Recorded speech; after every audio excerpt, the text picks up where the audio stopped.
And we are, boom, we're live. Yes. Okay. Why is the lighting so horrible in that angle? Oh, God.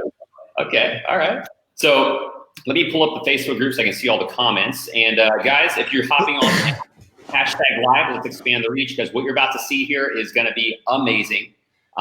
Nathan Hirsch has like an incredible background, and you guys are going to hear about this, especially if you own an agency, any type of agency, like any type, whether it's coaching, SMMA, or whether you just have any other type of company in general.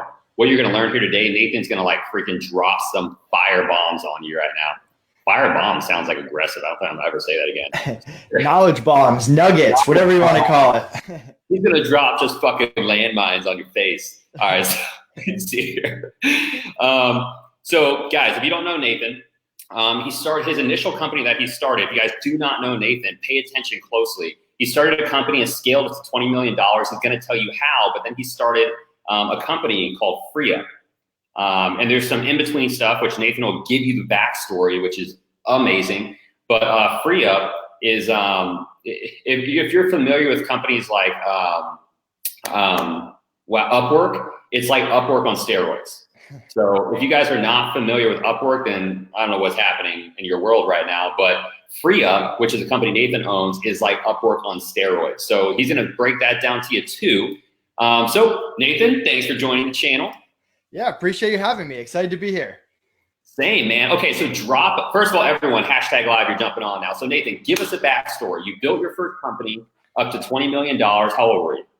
I was 20. So I started off as a broke college kid, and my parents were both teachers. And I kind of had the mentality that I'd go to college, get a real job, get thrown into the real world. And I had all these internships and working for other people. I learned a lot about sales and customer service and marketing and all that, but I just hated working for other people. And I kind of look at college as a ticking clock. I had 4 years to start my own business, or I was going to have to get a real job, and there was no turning back. So when I got to college, I started hustling. I started buying people's textbooks with that internship money that I had made.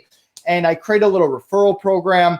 Before I knew it, I had lines out the door of people trying to sell me their books, to the point where I actually got a cease and desist letter from my college to knock it off because I was taking too much of their business. So that was my first glimpse into being an entrepreneur. And this was 2008. There was no one knew what Amazon was. There were no gurus or courses or software like there is now. And I started experimenting. I couldn't sell books anymore. And I thought, okay, let's try outdoor equipment. Let's try video games, computers, stuff that I was familiar with as a typical college guy. And I just failed over and over and over. And the only thing I could get to sell were these books. And it wasn't until I branched out of my comfort zone and found the baby product industry, really by trial and error, that my business took off. So if you can imagine me as a 20-year-old single college guy selling millions of dollars of baby products on Amazon, that was me. And it was a pretty crazy time. Dude, that is, hold on, how old are you now? 29. 29? My God. Guys, this is literally entrepreneurship at its finest. Oh, dude, that's crazy. Do you still do the stuff with the baby products? So with the Amazon business, we were doubling every year. We reached the point where we did over $5 million in a year. And with Amazon, you're very focused around their brand. You're not building your own brand. I wasn't selling my own products. I was drop shipping from other people. Definitely wasn't building my own stuff. And I wasn't passionate about baby products then. I'm not passionate about baby products now. So when I started FreeUp and it took off and we scaled it from $1 million to $5 million to $9 million last year, and it surpassed our Amazon sales, and the Amazon business wasn't growing, we transferred that over to one of our business partners, and Connor, my business partner, and I focused all our attention on FreeUp. My God. Guys, we're transitioning now into the FreeUp part of Nathan's story, right? We're going now into the FreeUp part. Yeah, so this is kind of how it worked. I was growing this Amazon business. I had to start paying taxes, right? First time in my life. So I meet with an accountant, and the first thing he asked me is, when are you going to hire your first person? And I said, why would I do that? That's money out of my pocket. They're going to steal my ideas. I'm going to have to teach them. They're not going to be as good as me. Just classic entrepreneurial excuses. And he just laughed in my face and said, you're going to learn this lesson on your own. Sure enough, my first busy season comes around. I don't know what busy season is. The fourth quarter, everyone's buying a ton on Amazon.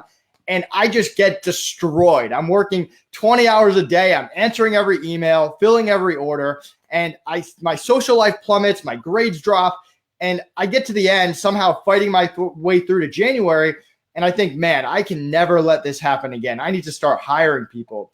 So I'm in college. I post a job on Facebook, and this guy in my business law class responds and says, hey, I don't know what you do, but I'm looking for a job. I barely interview him, ask him a few questions. He's hired. Ends up being an incredible hire. He's hardworking. He learns fast. He makes my job easier. So I'm thinking, wow, this is so easy. You post a job on Facebook, someone shows up, you hire them, it makes your job easier, you make more money. And I proceed to just make bad hire after bad hire after bad hire, quickly learning that college kids, not very reliable, and no 30-year-old wanted to work for me. I was 21 right there. And so from there, I turned to the Upworks and the Fivers and make some good hires. I have people that are still working with me 8 years later, but all my time quickly shifted from growing my business, sales, marketing, expansion to interview after interview after interview. And I just kept looking for a faster way. And when I couldn't find it, I was like, all right, I'll build it myself. And that was really the beginning of FreeUp. So I really want to hear more about the FreeUp part. Is it okay if I like backpedal selfishly? Yeah, of course. Okay, cool. So I love hearing the stories of, I was interviewing another really high-level entrepreneur, really young, that was scaling to a similar revenue line that you are. And I love to understand what's going through your brain as you do that when you're so young. So what influence did you have growing up, leading up to college, that led you to even consider taking this entrepreneurship route, like the way you did it? Right. What type of did you have?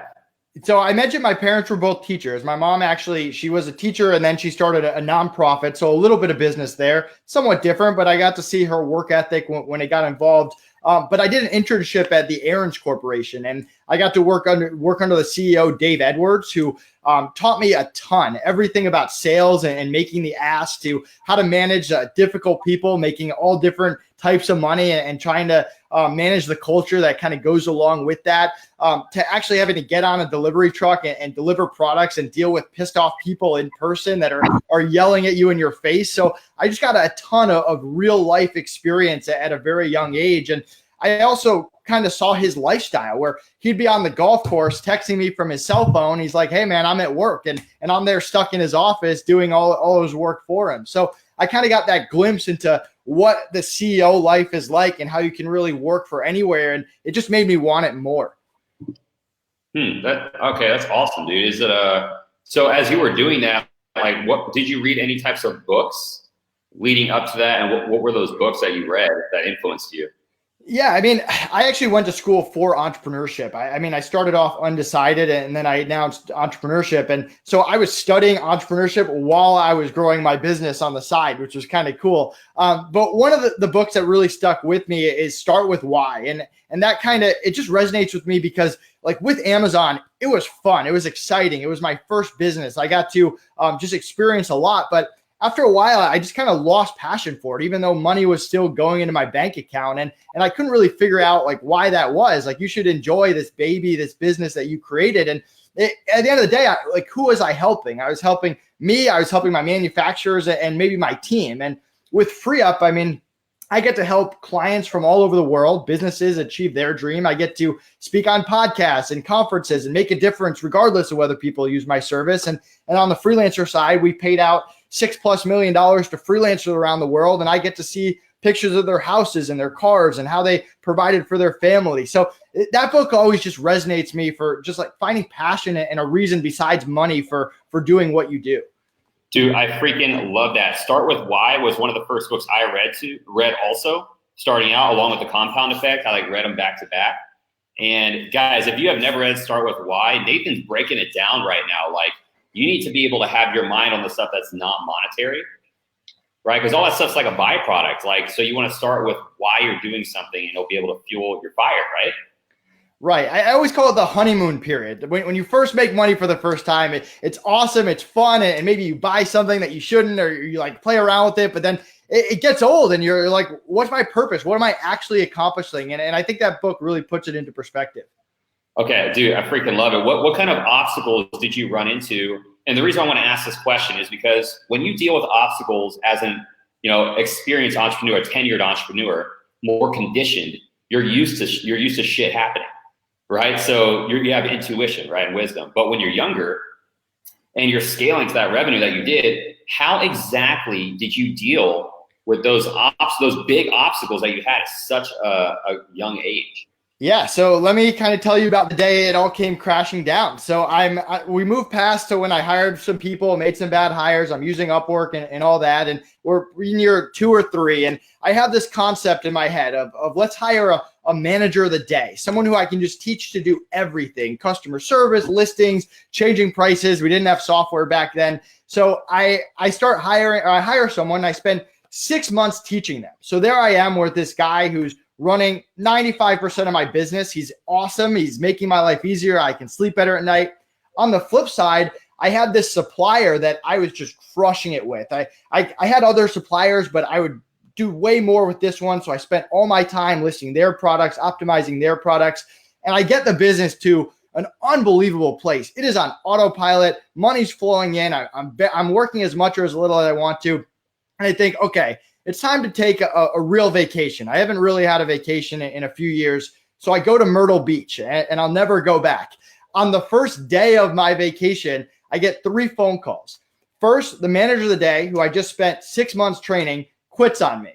Second, the manufacturer drops me and says they no longer want to work with me. And then third, I get a call from my accountant telling me that someone filed a fake tax return in my name, stole my identity, took $40,000 from the government, and I was going to have to deal with that mess when I came back.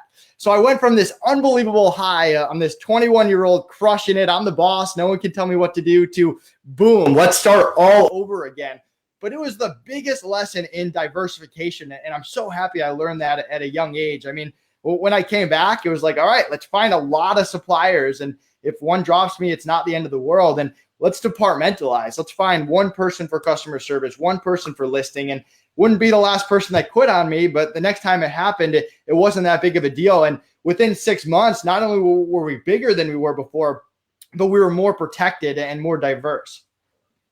Okay, so not to interrogate you, but three questions just popped in my mind right away as you told that one story.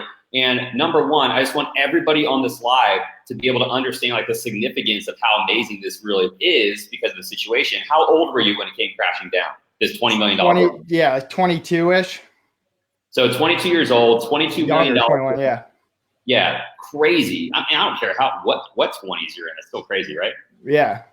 So you're that young. You're dealing with the obstacles. So the second question I want to ask is how easy, or what was your, I guess, lagging period between the time that you came back to rebounding to coming up with a strategy to be able to start to redelegate and start over into different roles? Yeah, so I can kind of take you through my mindset. I mean, the first mindset is woe is me, and I'm going to have to go get a real job after college, and I tried it and I failed. And then when I got back, it was, okay, let's problem solve it. And I have a certain way that I learned to problem solve. I learned it from Dave Edwards back in the day. Before you do anything, you just gather all the information. And the information in that case is what happened, what did we learn, but also how much money's in the bank account, how much do we actually have to survive, what are the resources, and then from there, you create a few different plans and you pick what that best plan is, and then you execute that plan. And then as you're executing that plan, which in our case was to take the money we had, take the people we had, and contact as many different suppliers as possible and try to build relationships as quick as possible to put steps in place so that that same problem never happens again. So once we started landing the suppliers and we started to hire back people to fill orders and list products and do customer service, we did the departmentalizing to make sure that we didn't have all our eggs in one basket again.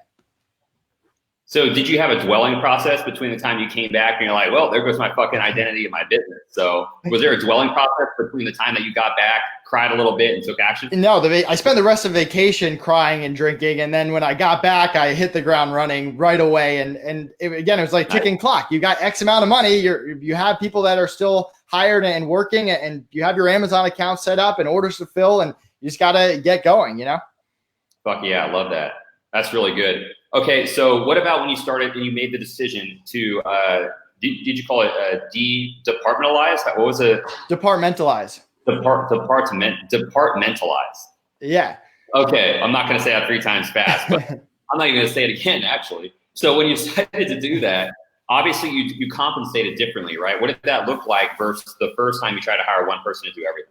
Yeah, and I think a lot of entrepreneurs they kind of fall into that trap because hiring's hard. So you make some bad hires and you finally find someone you like, so you load them up with everything. And we really just tried to resist that urge, and we came up with standard operating procedures. This is how you fill orders that come in. This is how we list products. This is how we go through all our inventory every day and reprice them, just really breaking it down. And even if someone had extra hours in the week, we would say, no, like you're this team, that's what you're doing. And maybe we do a little overlap, some cross training so that if someone was sick, they could sub. But for the most part, we just kept it very strict to, hey, this is what you're doing. This is what you're responsible for. And it actually, like I think you were talking about it, it kind of keeps pricing down. I mean, when you hire, this is more of a life rule than a FreeUp rule. When you hire one person that does a lot of different things, they tend to cost more than one person who's just good at one thing.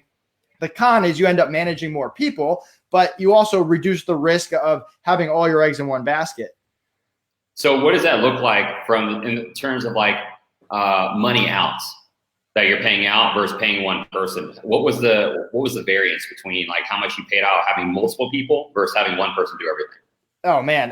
Yeah, I mean, this was 7 years ago. So, I mean, we're talking college kids who are doing maybe, I don't know, $15 to $25 an hour for that top end to the low end that was probably in the whatever minimum wage was, $7 or $8 to $12 an hour. But that kind of became different as we moved to more of the virtual space when you get access to people that are $5 to $10 an hour. And then you also get access to very high level people that might be more that are across the US or not in your town. Awesome. Dude, that's pretty sweet. So I love hearing all the backstory because now I'm understanding probably how the transition worked into FreeUp.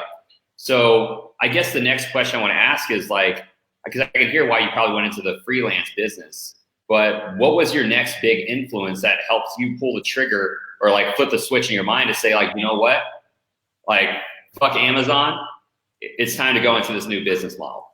Yeah. So what happened is we had built this Rolodex of Amazon freelancers that we really liked, that we relied on, and we didn't have constant work with all of them. Some we didn't. Some we just had graphic designers that we could go to, and talking to other Amazon sellers is like, hey, hiring's hard, and they're like, yeah, it is. We're always looking for good talent, and it kind of had the concept of, okay, I have this Rolodex ready to go. What if I just gave you access to that? And we created a very basic minimum viable product, a software that could record time and send an invoice. And that was about it. And we started giving people access to our Amazon freelancers, and that just took off. And from there, people started talking about us in e-commerce groups. So we're getting Shopify businesses, eBay sellers, and from there. And at the same time, we're reading the market. We're seeing all these Amazon gurus are coming out, all these different courses and software, and it's getting more competitive. And we're not doubling every year. We're having a good year, a bad year, and kind of fluctuating between $3 and $5 million a year. And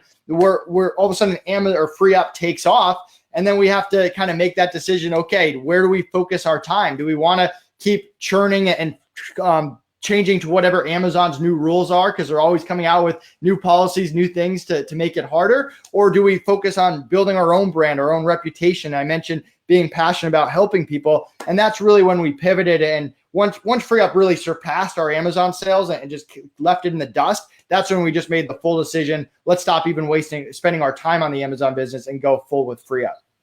Nice. I freaking love this. Okay, so before we talk about FreeUp, because I had like a whole mess of other questions I'm curious to hear about FreeUp. And if you guys don't know FreeUp, it's basically like Upwork. Okay, if you guys don't know what Upwork is, it's like Upwork on steroids. Okay, it simplifies things even more.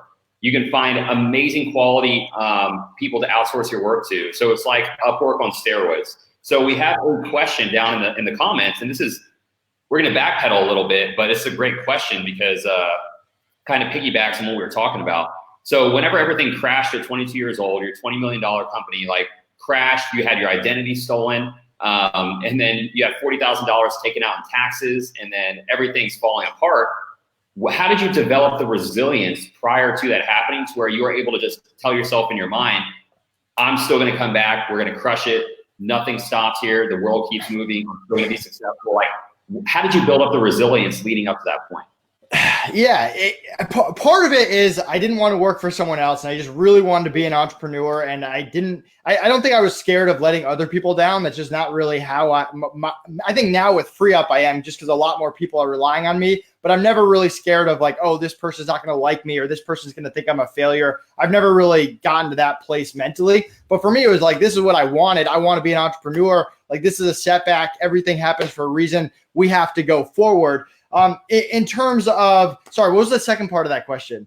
Like, what builds up the resilience? Because that takes a certain type of character and a certain type of environmental upbringing. So what was that? How did you build that?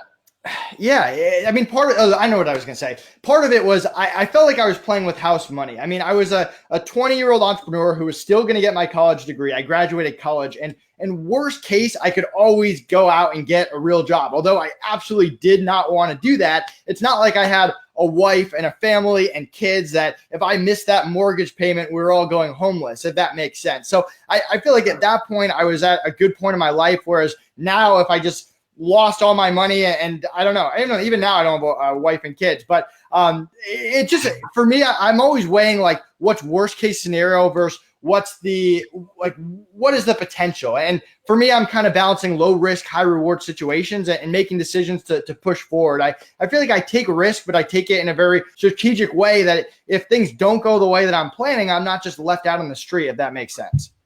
Yeah, 100%. Dude, I love that answer. Yo, that is awesome. Okay, so now we're going to fast forward a little bit. So guys, if you've been following this whole story so far, we've gone from really what built up the mindset Nathan had to be able to start a company in college and build it up to be a $20 million company by 22 years old, right? That then tanked. He had his identity stolen. He had $40,000 stolen from him. He bounced back and then started a company. How many years later? How old were you when you started FreeUp? This is the beginning of year 4 of FreeUp. So I was 25. So, okay. So we're going to fast forward now to 25. You started FreeUp. So what did the process look like in transitioning? Because I know you had all of your Amazon partners that you're working with to outsource work to. So, yeah, I mean, we started FreeUp kind of as that side thing that I was working on more than my business partner, Connor. And Connor started off more part-time, and then he kind of saw the potential of it and how it was gaining a lot of traction. And we took him on full-time, and then we had a third business partner, and it was a lot of meetings that I don't want to go into, but it was a little bit crazy. I mean, whenever you're dealing with someone that you've worked with a while, that it's a combination of business relationships, personal relationships. Everyone kind of has a different direction of where they want to go. But from there, Connor and I made the decision that this is what we want to do. We want to pursue FreeUp. We want to build our own brand. We want to see how far we can push it. We want to compete with the big boys, the Upworks and the Fivers of the world. And once we made that decision, honestly, it's kind of like a load off our back, because we almost felt like the Amazon business, it just became a job, something we didn't like doing, but we had to do it every single day. And once we really focused on FreeUp, I feel like it was a big sign of relief.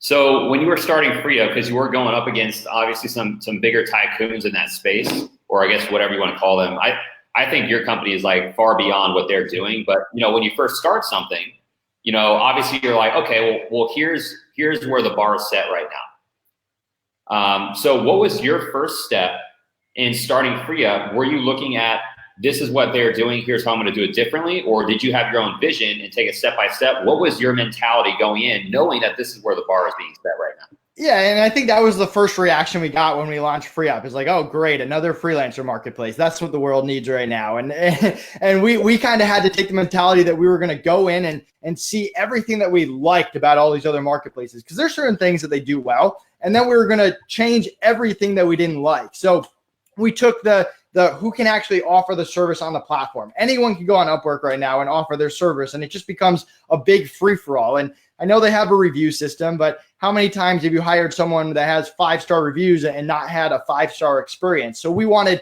crazy vetting. So we get thousands of applicants every week, virtual assistants, freelancers, agencies from all over the world. We vet them for skill, attitude, and communication, which is something we learned back when we were hiring for our Amazon business, to not just hire on skill, but to focus on attitude and communication as well. And we only let the top 1% on our platform. So 1 out of every 100 applicants. So that was the first part of it. Second, we just looked at time. I mean, this is the biggest one for me. As an entrepreneur, you can always make more money. You can't get more time back. And all that time that you spend browsing on platforms, going through applicants, interviewing them one by one, we didn't want any of that. So with us, you put in a request, it asks some questions so we know exactly what you want, US, non-US, how many hours a week, skill set, whatever. You put it in, and within a business day, usually faster, we introduce you to someone. And we have clients that get started with their hire within hours or minutes of putting in their request. And I mean, the difference between waiting 2 weeks to hire someone and getting someone working within a few hours is a huge difference as an entrepreneur. Third, and this is probably my favorite just because I have a customer service background, is you can't compete with the big boys on marketing. You can't compete with them on dev. And this kind of resonates with a lot of you agencies or owners out there. You can compete with anyone on customer service. If you can make your customer service better than anyone else, that can be a gold mine for you. It's one of the best ways to get referrals. So we made our customer service as good as it could possibly be. I mean, these are real people. They're freelancers. 99% of the time, they do a fantastic job. And there's always going to be that 1% because they're human and mistakes happen. And when something happens, me and my team, we jump in right away. We make sure the client's taken care of, and we get them someone else some credit, and we move forward. And people really appreciate that and understand it. And I also put my calendar on the top of the website so anyone out there can book a time with me. And the last thing, and this is something that always drove me crazy, is I go on Upwork, I post a job, I'd vet these people, 2 weeks later, I'd hire someone. And then in 2 months, if they quit on me, I'm right back where I started interviewing all these people again. So we added in a no turnover guarantee. If someone quits on our platform, and it rarely happens, we cover all replacement costs, get you a new person right away, and make sure that you're taken care of. So that's how the 4 ways that we wanted to differentiate ourselves: the pre-vetting, the speed, the customer service, and the protection. Dude, that's so fire. Thanks. Guys, if you guys are listening to this right now, and dude, this is actually a great piece of advice, because to be honest, like, you know, I've grown to learn this as like an entrepreneur starting up. Now, we didn't scale to $20 million, right, in the span of a few years. But, you know, scaling up to, you know, even just we're at like 50 grand a month, we get caught up in the acquisition piece. And I am definitely a culprit of not focusing so much on the customer service, which we've now been like transitioning to focus more on that. And it is amazing the difference in what focusing on customer service is rather than acquisition. But everyone talks about finding new clients and getting more business. The customer service isn't sexy, but I'm coming to realize, and I hope everyone's paying attention on this live, that customer service, what Nathan just said, which helped him build a multi-decade $1 million business in his 20s, was the differentiator. Yeah, I mean, it really is. It gets missed so much in business. Like, I never get it. You find I see agency owners doing this. They're fighting with clients over hundreds of dollars instead of just making it right, keeping the client, keeping the relationship, and moving forward, and just finding solutions that everyone's happy with. If you miss something, if we mess up on our side, I mean, we're human. We do a decent job, but like an email gets missed or something, hey, here's a free hour towards the next person. Like, we're all on the same side. We're all working together. And one thing that we haven't lost sight on is the freelancers too, because they can go on all these different platforms and offer services. We have to create an environment where they want to be part of our community, and they're getting that same great customer service that the clients are getting. So we provide them resources to help them scale their business. They get instant support if they have questions or concerns. We listen to their feedback on how we can make the marketplace better, just like we do on the client side. So you always got to keep in mind that it's not always one side when you're doing customer service. Dude, that is freaking awesome. Guys, it may not sound very sexy, but dude, this is somebody that's been there, done that, got the t-shirt, right? So that's freaking awesome, dude. Let me ask you another question too. This is kind of more of a business related question, kind of we were talking about initially. But so you have FreeUp now and it's crushing. And do you still have other businesses that you run? Yeah, good question. I actually made a Facebook post about this. Like, would you rather have one big business or a lot of different small businesses? And right now, I'm just focused on FreeUp. I mean, I'm kind of looking at this is a pretty big year for FreeUp. I mean, we went from 1 to 5 to 9 million. And let's say we take a step back to 7, or we stay at 9, or we jump to 15. Those are 3 very different places to be in the business world. So I'm kind of curious to see how we end on this year. I don't like to focus my time on more than one business. That's just me personally. I tend to go all in with what I'm doing. But there's plenty of people that are way more successful than me that would disagree. I mean, I do own some real estate. I do own stocks and stuff like that. So it's not like I'm putting all my eggs in one basket there. But in terms of business-wise, I'm 100% focused on FreeUp. I love that. Have you always been that way, even from, when you first started entrepreneurship in your early 20s to now? Yeah, I mean, I've only had two businesses, the Amazon business and FreeUp. And when I was running Amazon and FreeUp together, I didn't like it. And I felt like it was holding me back. And if I could go back in time, I probably would have dropped the Amazon business faster. And I think that maybe we'd be at 11 or 12 or 13 million right now, just because it's just that initial year or two of starting a business is so important. The more time you put into it, the more successful you're going to be. And yes, now that I have people that are billing me 1,200 hours every week to do a lot of our stuff, I could open up a side business now, where in year 1 or 2, that might have been a little bit of unrealistic. But at the same time, because we're growing, because I'm passionate about it and I love it and I want to see how far we can push this thing, I almost look at it as a distraction more than anything else. My God, I love that. Okay, so let me ask you this then. You're a very successful entrepreneur and you're a young entrepreneur, right? So that being said, what would you say is one of the beliefs you have that the majority of entrepreneurs would disagree with? Whew, all right, I got one, and I don't know if you're gonna like it. So I tend to not follow what everyone else is doing. I feel like when I got into Amazon, no one was doing Amazon. Once the courses and the gurus came out, it became less fun for me. Right now, like, what's everyone doing? They're building funnels, they're building an agency, they're selling a course, they're selling on e-commerce. And here I am growing a freelancer marketplace. So it's one of those things where I have a lot of clients who are way more successful than me that have followed a guru's path and have crushed it. But for me, the fun part of being an entrepreneur is doing something that no one else is doing and kind of figuring it out for myself. So like the Gary V's of the world and Greg Cardone's, like, I'm not really following them. I'm trying to do it in my way. And again, there are lots of lessons to be learned in different places, but I'm really trying to learn and do trial and error and figure things out for myself. Dude, that is an interesting answer. I like it. I like it though. I haven't heard that answer. Let me put it that way, right? So that's very awesome. So guys, I don't want to be the only one asking questions. If you have any questions, right, drop them in the comments. Abby had some really good questions earlier that we were able to ask. Super good. If anyone has any other questions, drop them in the comments. We'll ask Nathan right now. So this way we can get them answered. So Nathan, what kind of information would you give us that you believe every entrepreneur, regardless of their business, SMMA or whatever, what should they know and what do you believe they should live by? Yeah, so this is not talked about enough, and it's easy to say that, okay, because I own FreeUp, I believe this, but hiring is the difference between success and failure as an entrepreneur. I mean, first of all, how many $5 million a year solo entrepreneurs do you know?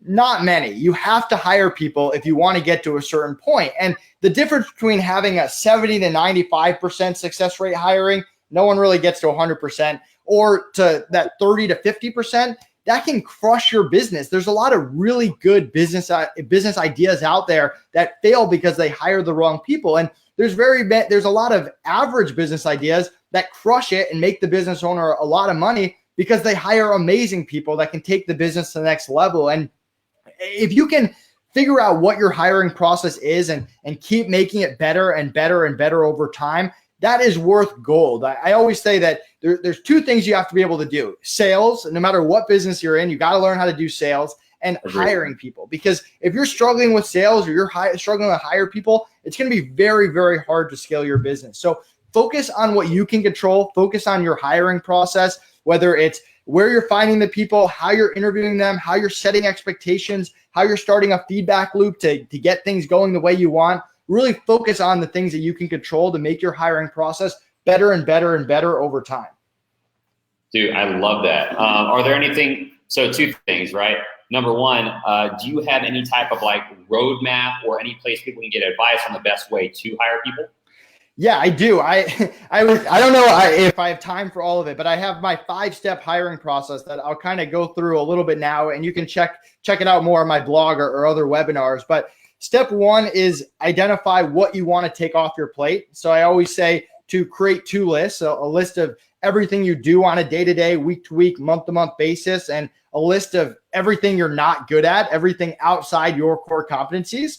So step one, you've identified what you want to hire for. Step two, what does that perfect person look like? Are they an internal employee in your office? Are they a virtual assistant in the Philippines? Are they part-time, full-time, a freelancer, project-based? Figure out what your perfect person looks like in terms of what they're doing, how many hours, what that looks like. Step three, interview for skill, attitude, and communication. Like I mentioned before, all three pillars. If you're using FreeUp, where we do that, focus on, is this person the right fit for you? Because even the best freelancers in the world are not the best fit for every single client out there. Step three, where everyone messes up, is when you make the hire, set expectations right from the beginning, get it in writing. This is what we like. This is what we don't like. Freelancers work for lots of different clients that all want different things. So if you don't take the time to set those expectations up front, it's going to hurt you down the line. And step five, my favorite, is that feedback loop where you can give feedback to them. They can give feedback to you. And some of the best ideas, the ones that have made me hundreds of thousands of dollars or saved me hundreds of thousands of dollars, have come from other people because I've created that loop. So that was a super, super short version, and you can get more of that on my blog. But I really believe in that 5-step hiring process. Dude, that is awesome. Okay. Well, I was actually going to ask you what character traits you look for in hiring, but it sounds like that would actually cover those steps. So I know a lot of people, like I know Ty Lopez does this, where he like makes everyone take a personality test. I know outsourcing can be a little different. So in your mind, how important is it to have like matching personalities when hiring people?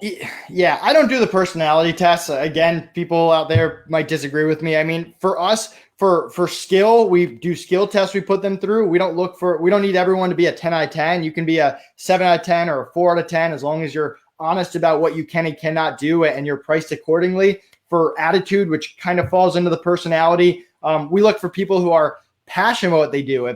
If you hate bookkeeping and you're hiring a bookkeeper, they should love bookkeeping as much as you love being an entrepreneur, and they should be able to take feedback without taking it personally and not get aggressive the second that something doesn't go their way.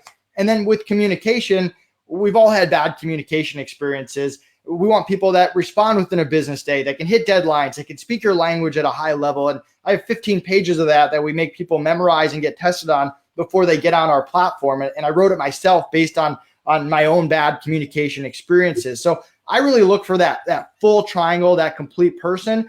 And then after that, it almost turns into, what are your pet peeves? Like for me, I talk fast, I move fast. If someone's moving slow or they're more warm and fuzzy instead of like being direct, I tend to not work well with those people. So it's a little bit more about knowing yourself and the way that you like to work so you can surround yourself with similar people.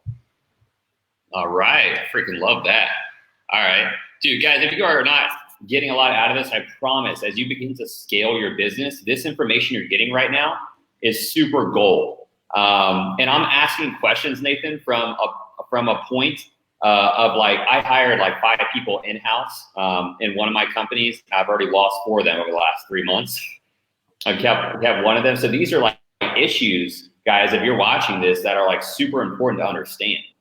And yeah, it's so important to understand. So let me ask you this: when it comes to, because you've built with a lot of employees, you even said it yourself, you have like a 70% successful hire rate for if you're really good at hiring people. So how do you approach letting people go? And at what point do you decide that it's time to do that? Yeah, it's a great question. I try to remove the personal out of it, which can be tough, but I look at it first as an investment. How much time did I put into this person? If I just hired them and I barely put any of my own time and money into them, I am really quick to get rid of them, because yes, they could turn it around and be some rock star, but the percentages say otherwise. Now, if I've invested a lot of time into someone, let's say I've put 6 months, a year into them, and they used to be awesome and they're starting to go down that path, I try to meet with them and I try to see, hey, what's going on? What's going wrong? What can I do to change it around? But I also pause work and I take a step back and I reset those expectations and I reset them in writing. And I say, okay, whatever happens in the past, let's start a fresh slate. Going forward, these are the expectations. Do you agree to them? And I don't leave that meeting until we're 100% on the same page with expectations. And if we can't get on the same page during that meeting, we can't work together anymore, and I'll fire them then. let's say we do get on the same page and they're moving forward and they're a big part of my business, I'll hire someone else and I'll start slowly taking tasks off that person's plate. And one of two things is going to happen. Either that light bulb is going to go off and they're going to get back to where they were before, or eventually I've taken enough off their plate where they're not as valuable anymore. And I kind of have to look at it as a lost investment and move forward. But when I'm firing people, I'm not an asshole. I'm not a dick. They usually know it's coming. I'm upfront. I'm like, hey man, like this is where I'm coming from. This is what we talked about. These are the expectations that we set. It didn't happen. I wish you the best of luck. We're going to go in another direction. And it's pretty much like that. Dude, so it's just as simple as that, huh? Short, sweet, to the point, rip the Band-Aid off. Have you ever seen Moneyball where he like cuts someone? He's like, you just got to do it. Just like rip the Band-Aid off. It's very much like that. Okay. Oh man, I love it. You guys, this is such good information. Like, avoid like the drama, no back and forth, no arguing, no like telling them every reason you don't like them. There's just no benefit to that, you know? Yeah. Yo, everybody like this post right now so we can expand the reach. When you guys do that, that's how Facebook groups work. Like it'll expand the reach. So do us a huge favor for the dozen people or couple dozen people like the post. But anyway, man, so now you're obviously deep in the trenches with FreeUp. So if you guys don't know what FreeUp is, Nathan owns FreeUp. It's like Upwork and Fiverr on steroids. It just makes the process to hire freelancers so much easier. So what's the next step, Nathan? Like what's the next step for you in FreeUp? Like I want to hear how your mind's working from now. I know how it was like when you started and how you've grown. So what's next? So you can't target everyone, right? I'm kind of in a unique business where we can cater towards every business in the world that wants to hire people. So we started off in Amazon. We branched out to the e-commerce space. And in the past year, we've made a pretty big focus on the marketing space. I went to Traffic and Conversion last week, and I knew a lot of people there. People were talking about FreeUp. A year before, I was at Traffic and Conversion, and no one knew who we were. And we're trying to continue to dive deeper and deeper into the marketing community, which is a lot more people than the e-commerce community. So right now, we're very focused on e-commerce and marketing, and we get referrals and people that hear about us, nonprofits, software companies, real estate agents. But for the next year, that's really our focus. And if we can get to the point where we feel like we've made a big dent in both spaces, maybe we open it up to another niche, or if it's real estate agents or whatever that ends up being. But for right now, that's really where we're focused on. We just launched our new agency program. So we have boutique agencies on our platform that you can hire. And you don't even have to submit a ticket. You can just say, hey, I'm looking for this. And for you agency owners listening, you can white label those agencies to your client base. And we're doing a lot of just software upgrades. Software is one of those things where we could spend $2 million on software and still have endless amount more to do. And you're competing with the Upworks and Fiverrs that have pretty gigantic software budgets. So we have a lot of upgrades we want to do to have the software, which I've always felt has kind of lagged behind the rest of the experience, to where we want it to be. We're also launching a podcast called Outsourcing and Scaling. So I'm excited about that. So that's what we're focused on right now. Dude, freaking awesome, man. These next steps are looking pretty sexy. So for you, what is the most important thing that you need when you started the business? The most important thing that I needed? What do you mean by that? Well, when you start a business, everyone has this conception, like when they're, especially agency owners, right? Because the majority of everyone in this group is just an agency owner. So they feel like sometimes they need a business license, they need certain skill sets, they need employees, they need capital, right?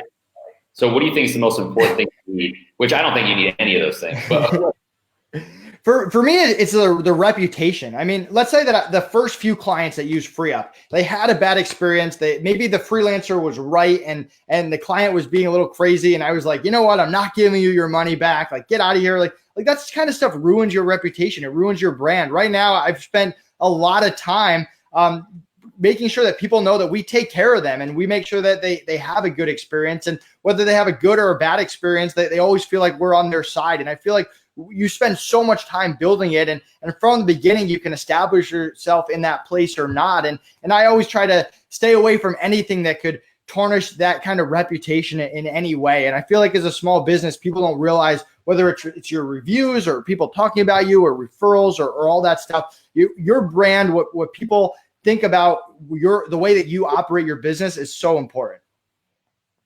Dude, I freaking love it. Okay, so if you guys are just tuning in, because we have like a few dozen people or whatever on here now, we've gone through a lot of information, but I want to let you know what Nathan said over the last couple, 10 minutes or so, like what you just said starting out, You want to be able to have respect behind your name and your brand to look like to be the trusted figure. As you start to scale and grow as a company, you need to be able to learn how to hire people and differentiate yourself through quality, right? To make sure that that's what's different, because you can't compete with the Pepsis, the Coke, or the big Yellow Pages and stuff of the world with ad budget. So that's the best way to differentiate it. As you reach the next level, what do you think the most important thing is that you need as you start to you're adding all these extra things into your business now?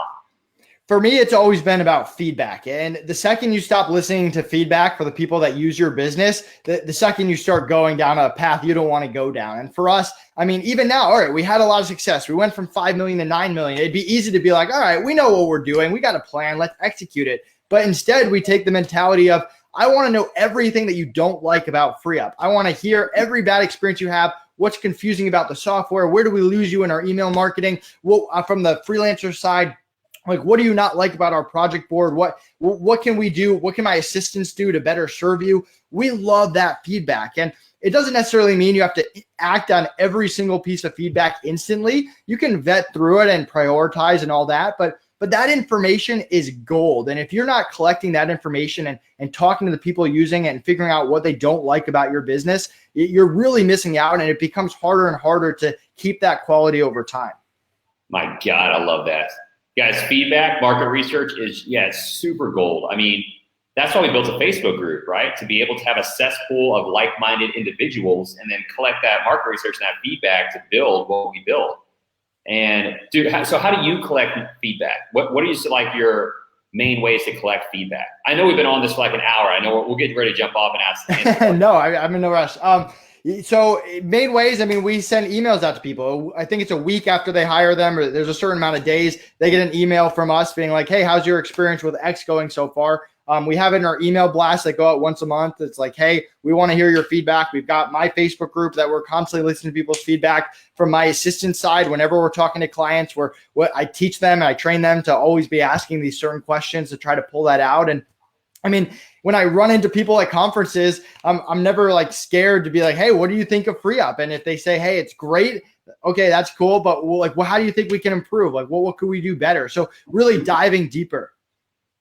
Dude, I freaking love that. Well, awesome, man. Well, I know we've been on this for an hour, and you've dropped some serious knowledge bombs. I hope everyone can take something from this, or at least, like I said, come back and watch it later, because what you're going to hear here is so important for your growth and growing your company. Maybe not necessarily just starting it, but all the information, dude, that you gave us, the group, and even myself, like to hear how you came up, right? And the character that you built in order to start in your 20s. It's important shit, man. Thanks, dude. It's a lot of fun. I love talking to people like you in the industry that I really respect and look up to. And I look forward to continuing to do stuff with you and helping your community. Likewise, man. Well, I appreciate you hopping on here, guys. If you have any questions, drop them in now. This is a little lag, so we might give it a minute or two for the questions to pop up if we have any, so we can answer those. But yeah, we're going to hop off, guys. So before we do, though, we definitely want to make sure that you have any questions. We want to answer them. And Nathan, what are the best ways for people to be able to get a hold of you or to be able to look at more information that you have on these topics we covered today?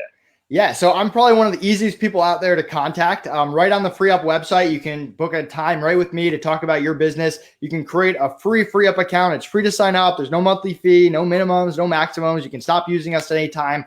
Mention this Facebook Live, get a $50 credit to try us out. And yeah, if you want to message me on any social media channel, whether it's Instagram, Twitter, Facebook, I'm very available. And I have assistants that cover my email, Skype, live chat 24/7. So if I'm on another Facebook Live or whatever, there's always someone there. And I really appreciate your time. And check out my new podcast, the FreeUp blog, and the FreeUp YouTube channel as well. Yes, guys, make sure, is that the one we're doing next week on that channel? Yeah, we're going to do a podcast / Facebook Live. It'll be fun. Okay, cool. Guys, make sure you go to those channels so you can catch that. And so go to Nathan's YouTube channel, and your podcast, is that on your YouTube channel? Is that linked in the description? So that'll be launched by the time we talk next week. We've started recording, and then we're going to start throwing the episodes out there. But if you subscribe to the FreeUp YouTube channel, you'll get access to the podcast once it starts going live. Boom. So you guys can see how to spell FreeUp in the description. Go to that YouTube channel, subscribe to the channel so you don't miss that next week. And yeah, dude, I really appreciate you, man. This is great information. Yeah, I'm looking forward to working with you in the future too, man. This is great. Cool. Talk soon. All right, later, brother.